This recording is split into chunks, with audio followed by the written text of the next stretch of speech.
Guys, this is Shubhanjali Shukla and welcome to our channel Tech Studies. तो आज का हमारा टॉपिक है सॉफ्टवेयर डिज़ाइन। तो पहले जानते हैं कि सॉफ्टवेयर डिज़ाइन होता क्या है। तो a software design is a mechanism to transfer the user requirement into a suitable form which helps the programmer into the software coding and implementation। it means जो हमारा सॉफ्टवेयर डिज़ाइन होता है वो एक ऐसी मैकेनिज़्म है जो कि यूज़र रिक्वायरमेंट्स को एक सुटेबल फॉर्म में ट्रांसफ़र कर देती है प्रोग्रामर को। प्रोग्रामर जो होती है हमारी यूज़र रिक्वायरमेंट्स के अकॉर्डिंग जो है वो सॉफ्टवेयर के डिज़ाइन को इम्प्लीमेंट कर देती है। ठीक, सॉफ्टवेयर डिज़ाइन के मैकेनिज़्म से हेल्पफुल क्या होता है कि जब हम यूज़र के रिक्वायरमेंट्स को जानते हैं कि उसको किस किस चीज़ की अपने सॉफ्टवेयर में की डिज़ाइन में ज़रूरत है तो प्रोग्रामर उसी हिसाब से सॉफ्टवेयर के डिज़ाइन को इम्प्लीमेंट कर देता है। तो इससे क्या हो जाता है कि जो हमारा यूज़र रहेगा उसकी रिक्वायरमेंट्स फुलफ़िल हो जाएंगी तो वो उससे अपने सॉफ्टवेयर के डिज़ाइन से हैप्पी रहेगा और जो हमने सॉफ्टवेयर के डिज़ाइन को क्रिएट किया है वो बहुत ही ज़्यादा सक्सेसफुल हो जाएगा। ठीक, तो सॉफ्टवेयर डिज़ाइन का जो रोल होता है वो यही होता है कि हम यूज़र के रिक्वायरमेंट्स के अकॉर्डिंग अपनी डिज़ाइन को प्रोग्रामर की हेल्प से कोडिंग और इम्प्लीमेंटेशन उसका करा सकें। ठीक, देन आ जाता है कि कोडिंग जो होती है वो मतलब सॉफ्टवेयर डिज़ाइनिंग जो होती है वो हमारा सॉफ्टवेयर डेवलपमेंट लाइफ साइकिल का सेकेंड फेज़ होता है। ये जो है सॉफ्टवेयर को डेवलप करने के लिए बहुत ही ज़्यादा इंपॉर्टेंट रोल को प्ले करती है। मतलब सॉफ्टवेयर अगर हमें किसी सॉफ्टवेयर को डेवलप करना है तो उसमें उसकी डिज़ाइन भी बहुत ही ज़्यादा इम्पॉर्टेंट रोल होती है। ठीक, देन आ जाता है कि इसको किस किस बेसिस पे मतलब किस किस पार्ट में डिवाइड किया गया है, मतलब इसको डिज़ाइन करते टाइम किस किस फेजेस से जाना पड़ता है। ठीक, तो initial requirement,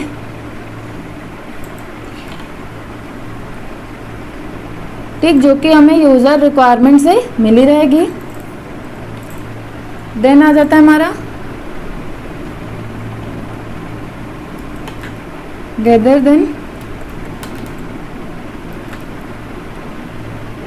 gather data on requirement. ठीक, देन इसके बाद आता है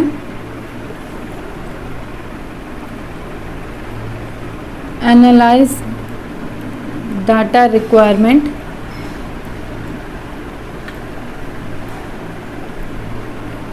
देन क्या होता है at high level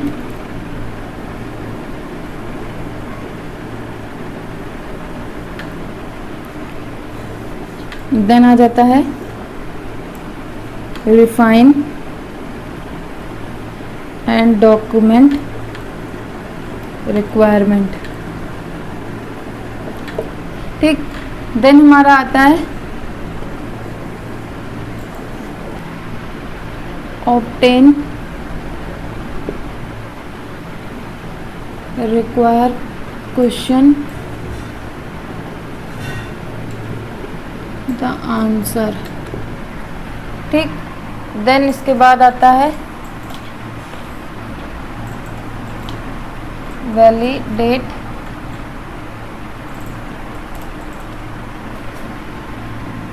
the design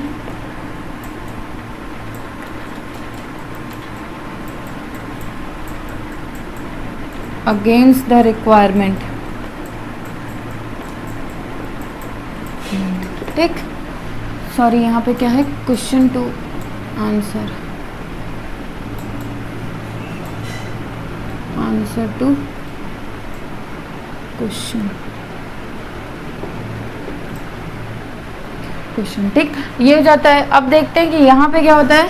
ये इससे कनेक्टेड, ये इससे कनेक्टेड, ये भी इससे कनेक्टेड, ये भी इससे कनेक्टेड, सेम ऐसे।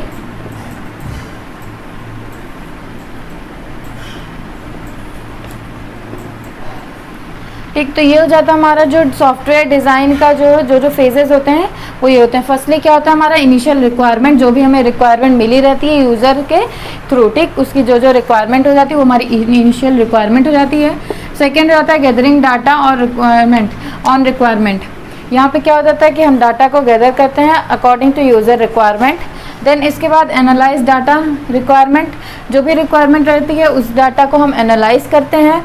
देन एट हाई लेवल पे देखते हैं कि वो किस तरह से हमारा यूज़ होगा। Refine and document requirement, then इसके बाद जो भी रिक्वायरमेंट रहेगा उसको हम रिफाइन एंड डॉक्यूमेंट में करेक्ट कर लेंगे, ठीक। देन इसके बाद क्या हो जाता है, obtain require answer to requirement question, require question, ठीक। इसका मतलब क्या होता है कि जो भी क्वेरीज आएंगे कस्टमर के थ्रू, उसका जो है उसी के ऑब्टेन हमें आंसर जो है देना पड़ेगा उसके रिक्वायरमेंट के थ्रू। Then validate the design against the requirement, इसमें क्या रहेगा कि हमें डिज़ाइन को वैलिडेट करना रहेगा अगेंस्ट द रिक्वायरमेंट, जो भी उसके रिक्वायरमेंट रहेगी उसके अगेंस्ट। तो ये हो जाता है प्रोसेस। इसमें क्या हो जाता है कि इसके हेल्प से हम सॉफ्टवेयर डिज़ाइन को बहुत ही इजीली डिज़ाइन कर पाते हैं। क्यों? क्योंकि हमें इस चार्ट के थ्रू या इसके हेल्प से जो है हमें ये पता चल जाती है कि यूज़र की रिक्वायरमेंट क्या क्या है और उसके बारे में हम अपनी डिटेल्स निकाल लेते हैं। तो प्रोग्रामर जब ये डिटेल्स निकाल लेता रहेगा तो उसके लिए उस सॉफ्टवेयर की डिज़ाइन को कोड कर देना और उसको इम्प्लीमेंट कर देना इजी हो जाएगा, ठीक। तो ये जाता है सॉफ्टवेयर डिज़ाइन। अब देखते हैं कि हमें सॉफ्टवेयर डिज़ाइन में किस चीज़ की नीड होती है। तो सॉफ्टवेयर डिज़ाइन में नीड क्या होती है, कंप्लीट करेक्टनेस की होती है। सेकंड होती है कि अंडरस्टेबल हो। थर्ड होती है एट राइट लेवल हो, मतलब जो इसका लेवल हो एकदम राइट हो। और फोर्थ और लास्ट होती है हमारी मेंटेनेबिलिटी, मतलब मेंटेन हो, जो भी हमें सॉफ्टवेयर डिज़ाइन को डेवलप किया हो, जो भी प्रोग्रामर ने सॉफ्टवेयर डिज़ाइन को डेवलप किया हो वो प्रॉपर मेंटेन हो, अंडरस्टेबल हो, उसको हम अंडरस्टैंड कर सकें, करेक्ट और कंप्लीट दोनों हो, ठीक। ये सब जो है उसमें होने चाहिए। देन आ जाता है, जब हम सॉफ्टवेयर डिज़ाइन पढ़ते हैं तो हमारे माइंड में दो चीज़ें आती हैं। फर्स्टली क्या होती है, डिज़ाइन, और सेकंड क्या होता है, डिज़ाइनर, ठीक। तो ये दो चीज़ें क्या होती हैं हमारे माइंड में डिज़ाइन से आ जाती हैं। डिज़ाइन में क्या हो जाता है, कस्टमर और डेवलपर, कस्टमर एंड डेवलपर, इन दोनों के बीच बॉन्ड क्या रहेगा, सेटिस्फैक्शन का, सेटिस्फाई, ठीक।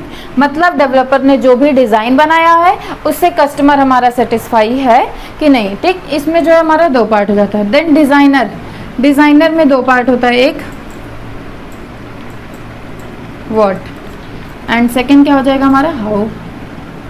तो व्हाट में क्या आ जाएगा, कॉन्सेप्चुअल डिज़ाइन,